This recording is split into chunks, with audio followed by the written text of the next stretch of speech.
El, el capítulo 9 habla sobre lo público y lo privado.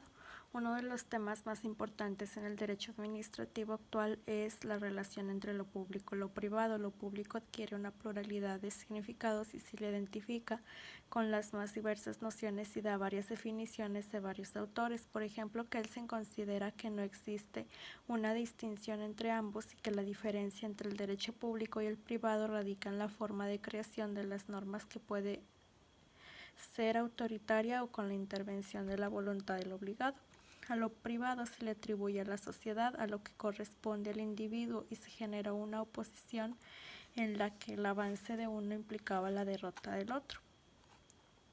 Otro tema era que si existía una privatización del Estado, pues se puede contestar afirmativamente que sí, si consideramos que la tendencia es que los principios de derecho privado sean los que prevalezcan en las cuestiones de índole económica, pero también sería una respuesta negativa si consideramos que las actividades privadas están sujetas a normas de carácter público y que éstas han aumentado en virtud de que se pretende una mayor protección social.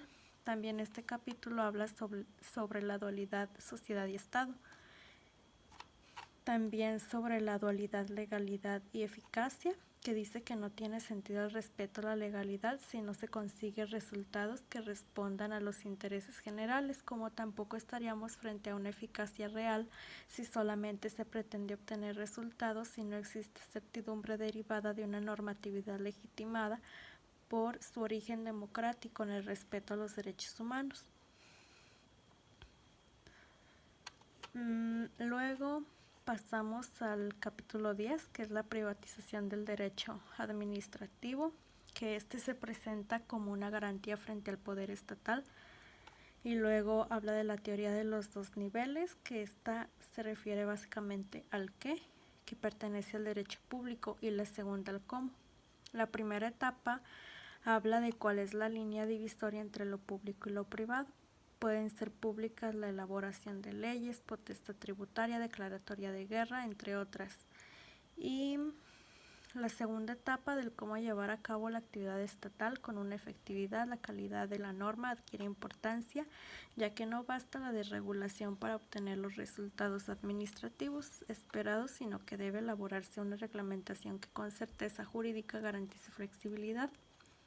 También habla de la teoría de la doble personalidad del Estado, porque tiene una personalidad de derecho público y otra de derecho privado, o sea que actúa como ente público cuando en ejercicio de su imperio se ubica por encima de los particulares, y la segunda personalidad es cuando se despoja de su poder para actuar como una persona moral, luego de la huida del derecho administrativo, que su huida nos puede llevar a una evasión o fuga del Estado de Derecho. El capítulo 11 habla de la personalidad del Estado. El 12 sobre el sector público y el derecho administrativo. Habla ahí sobre también la diferencia entre lo público y lo estatal. Y creo que ya no es tan relevante que lo explique porque ya lo he explicado antes. En el capítulo 13 habla sobre las personas jurídicas y el sector público. La persona física solo será relevante para el derecho administrativo cuando funge como titular de un órgano estatal o por la relación de oposición con la autoridad o como receptor de los beneficios de la actividad prestacional o de fomento del Estado.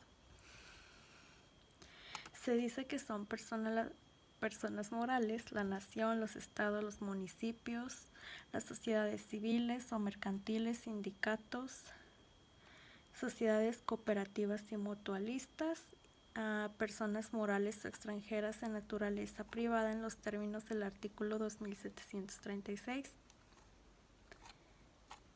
El capítulo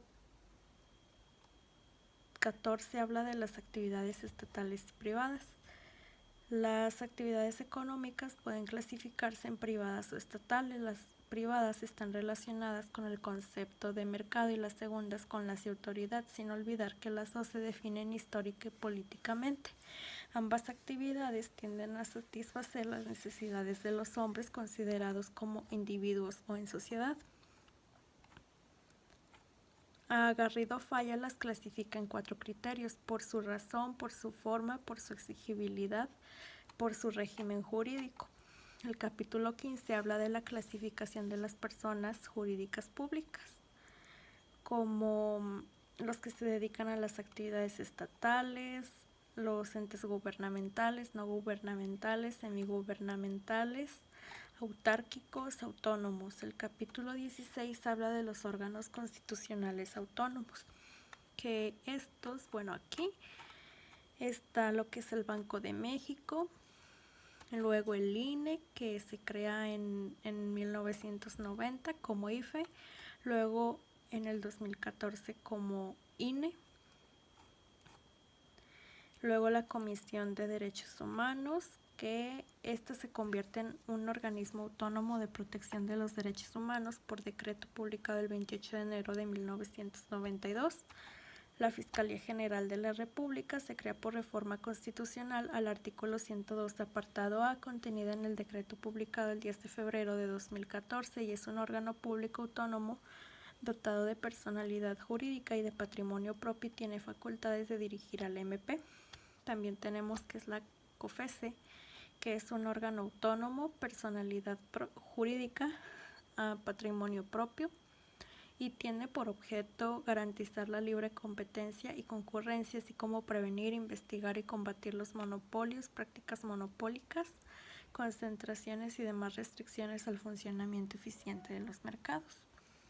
El derecho a la competencia es una forma de corrección a las fuerzas autorregulatorias del mercado y tiene una expresión en el intervencionismo estatal en el que las entidades públicas fungen como agentes económicos preponderantes y otro en los procesos de reducción del Estado que hacen énfasis en el fortalecimiento de las empresas privadas con una participación regulatoria del gobierno.